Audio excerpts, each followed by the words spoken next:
وقت آگے بڑھا اور ثانیہ کو بچھڑے ہوئے 3 مہینے بھی گزر چکے تھے، اور ان 3 مہینوں میں وردان اگر کسی کے پاس چپ ہوتا تھا تو وہ انوشا ہی تھی، کیونکہ باقی دونوں خواتین تو اسے اپنے بازوں سے جھولے جھلا کر تھک جاتی تھی، اسے اٹھا کر چہل قدمی نہیں کر سکتی تھی، لیکن انوشے اسے جو ایک دفعہ اٹھا لیتی تو یا تو ٹہلتی رہتی یا پھر کچھ اس انداز میں جھولا جھلاتی کہ روتا بچہ بھی چپ کر جاتا۔ کبھی وہ لوریاں سناتی جو منہ میں آتا بس بولتی چلی جاتی، اور بچہ اسے دیکھتا دیکھتا ہی سو جاتا تھا۔ التمش پہلے سے کافی زیادہ سنجیدہ ہو چکا تھا۔ آج بھی جب آفس سے گھر آیا تو سیدھا اپنے کمرے میں گیا تھا۔ اپنی ماں سے کہنے لگا کہ وردان کو میرے پاس بھیجیں، میں کچھ وقت اس کے ساتھ گزارنا چاہتا ہوں۔ انوشے وردان کو لے کر اس کے کمرے میں گئی تو وہ نیم دراز بیٹھا ہوا تھا۔ اس نے وردان کو التمش کی گود میں دیا تو وہ مسکرا اٹھا۔ یہ منظر کمرے سے باہر کھڑے التمش کے والد دیکھ رہے تھے۔ فردوس بیگم سے کچھ سوچ کر کہنے لگے، ہمارا بیٹا جوان جہان ہے، وہ ساری زندگی ایسے تو نہیں گزارے گا، پھر چھوٹا بچہ بھی ہے، ابھی تو انوشے ہے جو اسے سنبھال رہی ہے۔ اگر باہر سے کوئی لڑکی اس کے لیے بیاہ کر لے کر آئے تو وہ کبھی بھی اس بچے کو یوں سنبھال نہیں پائے گی جیسے ایک ماں اپنی سگی اولاد کو سنبھالتی ہے۔ اس لیے مجھے لگ رہا ہے کہ ہم انوشے کی شادی التمش سے کر دیتے ہیں۔ فردوس بیگم کے تو ماتھے پر بل پڑے تھے۔ وہ کہنے لگی، یہ کیسی باتیں کر رہے ہیں؟ ابھی وہ بہت چھوٹی ہے، ابھی تو وہ 2nd ایئر کی اسٹوڈنٹ ہے، اور عمر ہی کیا ہے اس کی، 8-9 سال۔ التمش اس سے بڑا ہے۔ ٹھیک ہے وہ وردان کے ساتھ کافی اٹیچ ہے، لیکن ہم یہ قدم نہیں اٹھا سکتے۔ مگر جب یہی بات ثانیہ کے والدین سے کی گئی تو وہ بھی سوچ میں پڑ چکے تھے۔ وہ تو پہلے ہی یہ سوچ کر پریشان تھے کہ اگر التمش کی شادی کسی باہر کی لڑکی سے ہو گئی تو نہ جانے ان کے نواسے کا کیا بنے گا، کہیں اس گھر کے دروازے ان کے لیے ہمیشہ کے لیے بند ہی نہ ہو جائے۔ لیکن وہیں اگر وہ انوشے کی شادی التمش سے کروا دیتے تو ان کا رشتہ اس گھر سے پہلے کی طرح مضبوط ہی رہتا، اور انوشے وردان کو سنبھال بھی لیتی۔ انوشے ان سب باتوں سے انجان تھی، اور التمش بھی ان سب باتوں سے بے خبر تھا۔ ایک ہفتے بعد انوشے کے 2nd ایئر کے پیپر سٹارٹ ہونے والے تھے۔ وہ پچھلے 1.5-2 مہینے سے کالج نہیں گئی تھی۔ جیسے ہی اسے یہ میسج موصول ہوا تو وہ سیدھا اپنی ماں کے کمرے کی طرف آئی تھی تاکہ انہیں بتا سکے، لیکن ابھی دروازے پر ہی تھی جب اندر سے آنے والی آوازوں نے انوشا کے قدم روک دیے تھے۔ اندر اس کی اور التمش کی شادی کی بات چل رہی تھی۔ اس نے دھڑلے سے دروازہ کھول دیا۔ انوشے کی ماں اسے یوں دیکھ کر تھوڑی ہڑبڑا اٹھی، پھر کہنے لگی، کیا ہوا بیٹا؟ بیٹھو، میں تمہارے پاس ہی آنے والی تھی۔ مگر وہ آنکھوں میں آنسو لیے انہیں دیکھ کر کہنے لگی، آپ ایسا سوچ بھی کیسے سکتی ہیں؟ میں ابھی پڑھ رہی ہوں، میں نے پڑھائی کرنی ہے، اور اس التمش کے ساتھ میں شادی نہیں کروانا چاہتی۔ وہ کھڑوس زگوٹا جن جو نفرت کرتا ہے مجھ سے اور میں اس سے، میں مر جاؤں گی مگر ایسا قدم نہیں اٹھاؤں گی، پلیز۔ اس کی ماں کہنے لگی کہ یہ تمہیں وردان کے لیے کرنا ہوگا بیٹا، پلیز وردان کے لیے یہ قدم اٹھا لو۔ وہ کہنے لگی کہ ارے وردان کی بھی ایسی کی تیسی، وہ کل کا آیا ہوا بچہ، اس کے لیے میں اپنی زندگی خراب کر دوں؟ ارے میرا کوئی کیریئر نہیں ہے، میرے خواب ہیں، میں کیوں قربانی دیتی پھروں؟ کہہ دیا نا ایک دفعہ، نہیں کرنی تو نہیں کرنی۔ اس کی آواز بلند ہو چکی تھی۔ وہیں التمش سے بھی اس کے والدین نے جب انوشے کا ہاتھ مانگنے کی بات کی تو وہ صاف انکار کر چکا تھا کہ میں اس پاگل لڑکی کے ساتھ تو کیا کسی بھی دنیا کی لڑکی سے شادی نہیں کرنا چاہتا۔ مگر وہ اسے سمجھانے لگے تھے کہ ایسا ممکن نہیں ہے۔ اگر باہر سے بھی کوئی لڑکی ہم لے کر آئے تو وہ تمہارے بچے کا ایسا خیال نہیں رکھ پائے گی جیسے انوشا رکھتی ہے۔ اس لیے پلیز اپنے بچے کی خاطر مان لو۔ یہ تو ہم سب جانتے ہیں کہ ثانیہ کو بلا کر زندگی آگے بڑھانا ہم میں سے کسی کے لیے بھی آسان نہیں ہے۔ ایک گہری سانس خارج کر کے التمش بیٹھ چکا تھا، اور اپنے بچے کے لیے اس نے شادی کے لیے ہاں کی تھی۔ جب یہ خبر انوشے کو ملی تو اس کا تو پارا ہائی ہو چکا تھا۔ آستینے چڑھا کر وہ سیدھا التمش کے پاس آئی تھی۔ بیڈ پر وردان سو رہا تھا۔ غصے سے کہنے لگی، یہ کیا سن رہی ہوں میں؟ ہاں، آپ مجھ سے شادی کیسے کر سکتے ہیں؟ مجھے آپ جیسے شخص کے ساتھ شادی کرنی ہی نہیں۔ خود تو اتنے بڑے انکل ہیں آپ، اور میں آپ کے سامنے چھوٹی بچی۔ اتنی جلدی ثانیہ آپی کو بھول گئے اور میرے لیے شادی کے لیے ہاں کر دی۔ مجھے تو لگا تھا آپ پانی میں ڈوب مرنا پسند کریں گے، مگر مجھ سے شادی نہیں کریں گے۔ اس کے یوں تیز تیز بولنے پر وردان ایک دم سے کانپا تھا۔ وہ نیند میں اس سے پہلے روتا التمش آگے بڑھا اور اس کے منہ پر ہاتھ رکھ کر اسے دیوار سے لگا چکا تھا۔ کہنے لگا، شٹ اپ، اپنی بیکار آواز کو بند رکھو۔ میں اگر مانا ہوں تو صرف اور صرف اپنے بچے کے لیے۔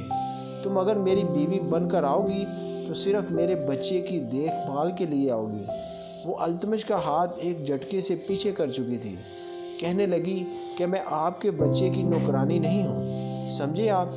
نہیں ہوں میں نوکرانی کسی کے بچوں کی نہیں۔ اپنی اولاد کو خود سنبھالیں اور مجھ سے امید مت رکھیں کہ میں آپ کے بچے کی آیا بن کر ساری زندگی اس کے ڈائپرز بدلتے رہوں گی۔ یہ کہہ کر وہ کمرے سے نکل چکی تھی۔ التمش بھی مٹھیاں پھینچ کر رہ گیا۔ جب ثانیہ کے والدین کو پتہ چلا تو وہ بھی خاموش ہو چکے تھے۔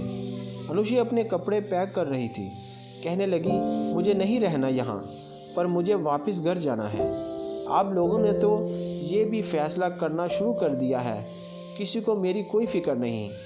وہ روئے جا رہی تھی، ساتھ بولے جا رہی تھی، جب اس کی والدہ کمرے میں ہاتھ جوڑ کر اسے کہنے لگی، یہ لو میرے جڑے ہوئے ہاتھ، دیکھ لو پلیز۔ تم صرف 2 مہینے کی تھی جب میں نے تمہیں پالا، بالکل اپنی اولاد کی طرح۔ جب تم میری گود میں آئی تھی تب میرا اپنا بیٹا بھی پیدا ہوا تھا، جانتی ہو، لیکن وہ مر گیا۔ اور اس کے بعد میں نے تمہیں اپنا دودھ پلایا تھا، بالکل اپنی اولاد کی طرح، تمہیں پال کر جوان کیا، تمہاری ہر خواہش پوری کی۔ اور آج جب ہم تمہیں کہہ رہے ہیں کہ تم التمش سے شادی کر لو، وہ اچھا لڑکا ہے، اچھا گھرانہ ہے، اپنے خاندان کے لوگ ہیں، تمہیں کسی طرح کی کوئی پریشانی نہیں ہوگی، اور تم یوں نخرے دکھا رہی ہو۔ وہ ایک طرح سے ایسے جتا چکی تھی، فوراً انوشے کے کام کرتے ہاتھ رک چکے تھے۔ وہ رونے لگی، روتے ہوئے کہنے لگی کہ احسان اتروانے کے اور بھی بہت سے طریقے ہوتے ہیں، لیکن شاید آپ لوگوں کو یہی چاہیے نا، تو ٹھیک ہے، اتار دیتی ہوں آپ لوگوں کا احسان التمش سے شادی کر کے۔ وہ روتے ہوئے اسے کہنے لگی کہ نہیں، میں ایسا کچھ نہیں کہنا چاہتی تھی، مگر جو بھی تھا انوشا خاموش ہو چکی تھی۔ چند روز بعد ہی نکاح کی تقریب رکھی گئی تھی اور وہ دلہن بنی التمش کے برابر میں بیٹھی تھی، اور وہ روتا ہوا وردان اس کی گود میں تھا۔ پہلے جو اس کے دل میں وردان کے لیے تھوڑی بہت انسیت تھی، اب وہ اس سے مانوس ہو چکی تھی۔ اب اسے اس بچے پر غصہ آ رہا تھا۔ اس نے شرط یہ رکھی تھی کہ میں کالج بھی جاؤں گی، پڑھائی کروں گی، ڈاکٹر کی ڈگری لوں گی، کوئی بھی مجھے نہیں روکے گا۔ اس وقت تو سب مان چکے تھے، لیکن دلہن بنی وہ جب کمرے میں آ کر بیٹھی تو اس کی ماں اسے سمجھانے لگی کہ بیٹا، شوہر کمرے میں آئے گا، تمہارے پاس بیٹھے گا، اور اس کے بعد رشتہ ازدواجیت کے بارے میں وہ اس سے کچھ باتیں کرنے لگے گی۔ مگر وہ انہیں چپ کروا چکی تھی کہ میں صرف اور صرف یہاں پر بچے کو پالنے کے لیے آئی ہوں، اس سے زیادہ کی امید مجھ سے نہ رکھیے گا تو بہتر ہوگا۔ کچھ دیر بعد ہی التمش کمرے میں آیا تھا۔ جب کمرے میں آیا تو کمرے کا حلیہ بالکل ہی بدلا ہوا تھا۔ انوشے چین کر کے اپنے سینے سے وردان کو چمٹائے کمفرٹ لے کر سو چکی تھی۔ التمش نے ایک نظر اسے دیکھا اور پھر خود بھی چین کر کے بیڈ کی دوسری جانب لیٹ چکا تھا۔ ثانیہ کے ساتھ اسے کوئی خاص محبت تو تھی نہیں، بس گھر والوں کی مرضی کے تحت اس کی شادی ثانیہ سے ہوئی تھی، اور خود بخود ہی اس سے بیوی ہونے کے ناطے وہ اس سے محبت کر بیٹھا تھا۔ اس نے کبھی سوچا نہیں تھا کہ اس کی بیوی یوں اسے چھوڑ کر چلی جائے گی۔ گہری نیند میں کچھ دیر بعد وہ بھی سو چکا تھا جب اسے بیڈ پر ہلچل محسوس ہوئی، اور اگلے ہی پل جب اس نے آنکھیں کھولیں تو فوراً سے انوشے نے اس کی جانب اپنا رخ بدلا تھا اور زور سے اپنی ٹانگ اٹھا کر التمش کے پیٹ پر دے ماری تھی۔ التمش کے منہ سے چیخ نکلتے نکلتے رہی تھی۔ وہ یہیں پر رکی نہیں تھی بلکہ دھیرے دھیرے اپنا ہاتھ اس کی گردن پر رکھ کر سیدھا اس کے اوپر ہی آ کر الٹی لیٹ چکی تھی اور التمش کے پورے وجود میں ایک کرنٹ کی لہر دوڑ گئی۔ اگلے پر خود پر قابو پاتے ہوئے وہ کہنے لگا کہ کیا کر رہی ہو تم؟ ہٹو میرے اوپر سے، بے شرم لڑکی۔ مگر وہ مزید اس کے اوپر اپنا وجود رگڑتی اس کی گردن پر اپنی گرم سانسیں چھوڑنے لگی۔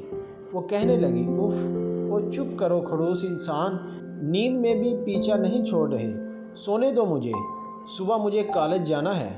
التمش کے سوئے ہوئے ارمان جاگنے لگے تھے، مگر اس سے پہلے کہ وہ کچھ ایسا ویسا کرنا شروع کر دیتا، ایک جھٹکے سے اس لڑکی کو اس نے خود سے جدا کیا تھا۔ بیڈ کی دوسری جانب جا کر انوشے گری تھی اور ہڑبڑا کر اٹھ کر بیٹھی تو التمش اسے گھور کر دیکھ رہا تھا۔ غصے سے تڑپ کر وہ کہنے لگی کہ کیا ہوا ہے؟ اب کیا آپ کے کمرے میں سونا بھی حرام ہے؟ وہ کہنے لگا، سونا ہے تو جا کر بستر پر سونا، میرے اوپر کیوں چڑھ کر سو رہی ہو؟ وہ کہنے لگی، کچھ شرم حیا ہے کہ نہیں؟ مجھے کیا ضرورت پڑی ہے کہ آپ پہ چڑھ کے سونے کی؟ جھوٹ بولتے ہیں۔ آپ جانتی ہو سہاگ رات کو ہر شوہر ایسی حرکتیں کرتا ہے تاکہ اپنی بیوی کے قریب آئے، لیکن میں آپ کو اپنے قریب نہیں آنے دوں گی۔ میرے معصوم کم سن جوانی پر آپ اپنے ہاتھ صاف کرنا چاہتے ہیں نا، میں آپ کو خود کو چھونے تک نہیں دوں گی، سمجھے آپ؟ التمش اس کی باتیں سن کر آگے بڑھا اور اس کا بازو مروڑ کر گردن پہ ہاتھ رکھ چکا تھا۔ کہنے لگا کہ میں کوئی ترسا ہوا نہیں ہوں جو تمہارے ساتھ یہ سب کچھ حرکتیں کروں، بہتر ہوگا کہ اپنی حد میں رہو، سمجھی؟ اور دوبارہ تم میری طرف نہیں سوگی، درمیان میں وردان سویا کرے گا اور اس طرف تم سوگی۔ اور اسے ایک جھٹکے سے چھوڑ چکا تھا اور وہ بھی اسے غصے سے گھورتی ہوئی وردان کو درمیان میں کیے دوبارہ سے بیڈ پر لیٹ چکی تھی۔ مگر 2 بجے کے بعد وردان اٹھ کر رونا شروع کر چکا تھا۔ اس کے بعد صبح 6 بجے تک وہ اسے چپ کروانے میں ہی رات گزار چکے تھے۔ صبح اسے کالج بھی جانا تھا۔ سب سے پہلے اس نے اٹھ کر کالج کا یونیفارم پہنا تھا، ساتھ ساتھ جمائیاں بھی لے رہی تھی۔ آنکھیں سرخ ہو رہی تھی کہ وردان نے پھر سے رونا شروع کر دیا۔ اس کے اپنے ناشتے کے لیے تو ٹائم بچا ہی نہیں تھا۔ وہ وردان کو ہی فیڈر پلا رہی تھی۔ فردوس بیگم تو اپنا گھٹنا پکڑ کر بیٹھی ہوئی تھی۔ وہ انہیں کہنے لگی کہ آنٹی اس کو دودھ تو پلا دیں، میرے کالج کا ٹائم ہو رہا ہے، میں نے ابھی ناشتہ بھی نہیں کیا۔ مگر وہ کہنے لگی کہ بیٹا تمہیں کہا تو ہے ابھی کالج سے چھٹیاں کر لو، دیکھو یہ بچہ بھی بہت چھوٹا ہے، میں کیسے یہ سب کچھ اکیلے مینیج کروں گی۔ وہ کہنے لگی کہ 2 دن بعد میرے پیپر شروع ہونے والے ہیں اور کتنی چھٹیاں کر سکتی ہوں میں۔ فردوس بیگم کو یہ سب دیکھ کر اس پر ترس آیا تھا۔ وردان کو فیڈ کروانے کے بعد وہ اسے فردوس بیگم کے کمرے میں چھوڑ کر باہر آئی تھی، لیکن تب تک وہ کافی لیٹ ہو چکی تھی۔ بغیر ناشتہ کیے ہی وہ یونیورسٹی لٹی پٹی حالت میں باہر آ چکی تھی اور کالج وین میں بیٹھ کر کالج گئی تھی۔ اس کی زندگی تو بالکل جھنڈ ہو کر رہ گئی تھی۔ 2-3 دن میں ہی وہ بالکل تھک گئی تھی۔ التمش بھی آفس کی ذمہ داریوں میں کچھ زیادہ ہی مصروف ہو چکا تھا، تبھی اپنے بچے اور انوشے پر کوئی خاص دھیان ہی نہ دے پایا۔ اسے لگا تھا جیسے انوشے اب اس کے بچے کو سنبھال لے گی۔ وہ پوری طرح سے اس کی طرف سے مطمئن ہو گیا تھا۔ ایک رات آفس کا کام کرتے ہوئے اسے کافی دیر ہو چکی تھی۔ رات کے 12 بج رہے تھے جب وہ آفس سے گھر کے لیے نکلا تھا۔ تیز طوفانی بارش راستے میں شروع ہو چکی تھی۔ بڑی مشکل سے وہ آہستہ آہستہ ڈرائیو کرتے ہوئے گھر تک پہنچا تھا۔ جیسے ہی وہ گھر میں آیا تو سامنے کا منظر دیکھ کر وہ خود سے آگ بگولا ہو چکا تھا، کیونکہ ٹھنڈ سے اس کا بچہ سردی میں یوں ہی پڑا نیلا پڑ چکا تھا۔ وہ دھیرے دھیرے روئے بھی جا رہا تھا، جبکہ انوشا تو کمفرٹ میں لپٹی گہری نیند سو رہی تھی۔ وہ غصے سے انوشے کو آواز دینے لگا کہ انوشے یہ کیا طریقہ ہے؟ وردان ٹھنڈ میں ایسے لیٹا ہوا ہے، تم نے اس پر کمفرٹ کیوں نہیں دیا؟ اور اس کے کپڑے بھی گیلے ہو رہے ہیں، شاید اس نے ڈائپر گیلا کر دیا ہے۔ او گاڈ، تم نے تو اسے ڈائپر ہی نہیں پہنایا ہوا۔ یہ کیا کر رہی ہو تم؟ اسے تو تیز بخار ہو رہا ہے۔ اپنے بچے کی یہ حالت دیکھ کر التمش تو ایک دم سے گھبرا چکا تھا۔ جب انوشے نے آنکھیں کھول کر دیکھا، مسلسل گھر کے کام، پھر بچے کو سنبھالنا اور پڑھائی کی بھی ٹینشن لے لے کر وہ بیمار پڑ چکی تھی۔ بخار سے اس کا سر دکھ رہا تھا۔ نیم آنکھیں کھول کر وہ التمش کو دیکھنے لگی۔ وہ کہنے لگی کہ پتہ نہیں کیا ہے، آپ کا بچہ ہے، آپ سنبھال لو، مجھ سے نہیں دیکھا جا رہا، میں تھک چکی ہوں۔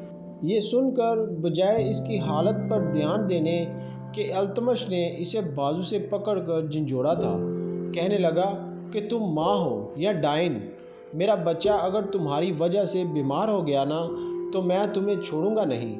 اسے ہاتھ لگاتے ہوئے التمش بولتے بولتے چپ ہوا تھا، کیونکہ اس کا جسم بھی انگارہ بن رہا تھا۔